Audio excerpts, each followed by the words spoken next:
Patriarchal and Hebrew History. 8. From the death of Joseph to the institution of Passover, which actually connects to stuff that may go back before what we have listed as the start of humanity, according to this book. But AM 2471, 2313, BCE 1533, 1491. Well, in its Easter form, definitely, but this period embraces nearly 2/3 of the life of Moses, one of the half-dozen most remarkable men that have ever lived. And to continue my sidebar, the ancient Egyptian festivals of the Little Heat and the Big Heat probably go back further as well. He was born of a Hebrew family while his people were slaves, and under an edict of the Egyptian king, which required every male child of his people to be put to death. By device, his mother was set afloat on the river in a little chest. Being discovered by the daughter of the king, he was adopted as her son, brought up as a royal prince, and instructed in all the learning of those times.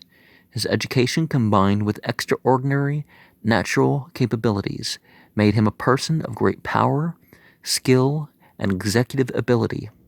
How he used these in the emancipation of his people and their organization into a nation with a system of religion which has endured unto this day, and which would have been marvelous had it been only human, is shown in the sacred narrative. But more than this is given, evincing the revelation of God to this, his chosen servant. It is from this time that we begin to get some scattered glimpses of ancient history. It was about this age that Athens is supposed to have been founded, and Troy built, and Corinth, and perhaps Thebes in Boeotia. And there's an incident that's could be closer to history about every male child somewhere in Persia. There's record of that. We don't quite know about that. 9 out of 10 of the events of Passover could have been historic in one of two periods, but Exodus 1 through 10. The original number of Jacob's family in Egypt, the rapid increase, and the apprehensions of the Egyptians. Exodus 1, verse 1 through 10.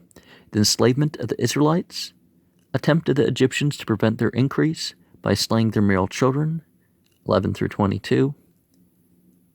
Birth of Moses, his mother's device to prevent his being slain, his adoption by Pharaoh's daughter, and his education as a prince of Egypt. Exodus 2, verse 1 through 10. He becomes acquainted with his people, sympathizes with them, and takes their part. Verses 11 through 14. His flight to Midian and residence there. Verses 15 through 22. Miracle of the burning bush and God's revelation to Moses. Moses is called to be the deliverer of his people.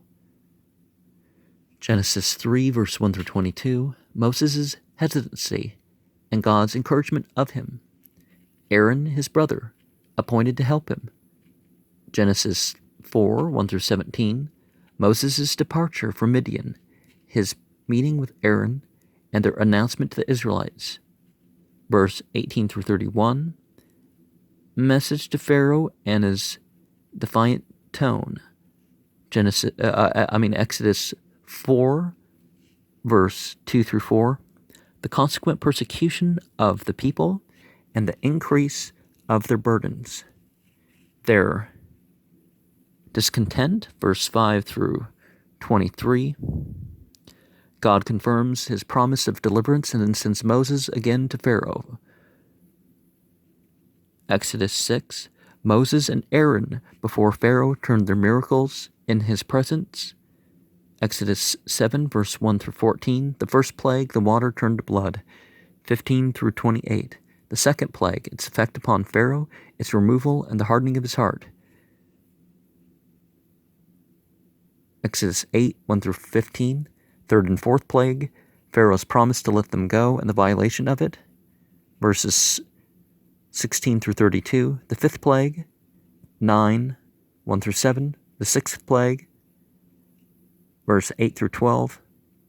Solemn warning to Pharaoh. The seventh plague, Pharaoh's alarm, his promise, and its violation. Verse 13 through 35. The eighth plague, its effect upon the king. Genesis 10, 1 through 20.